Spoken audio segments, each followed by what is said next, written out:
In today's tutorial, I'm going to show you guys how to enable or enter into safe mode on your Acer laptop, tablet, or desktop device. So this should hopefully be a pretty straightforward process here, guys. And without further ado, let's go ahead and jump straight into it. So all I have to do is, if you're able to boot into Windows, select the Start button, select the power icon, and then hold down the Shift key on your keyboard and select Restart. It should say please wait, and then you can release pressure on the Shift key.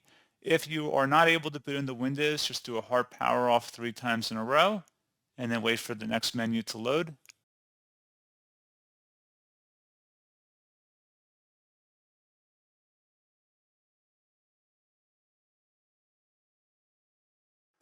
On this page, select Troubleshoot, reset your PC, or see Advanced Options, and then select Advanced Options. Select Startup Settings, change Windows startup behavior, and then select Restart.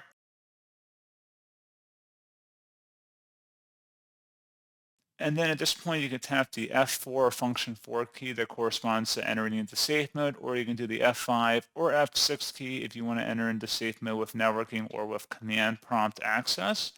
And that's pretty much it. So as always, thank you guys for watching this brief tutorial. I do hope that was able to help you out, and I do look forward to catching you all in the next tutorial. Goodbye.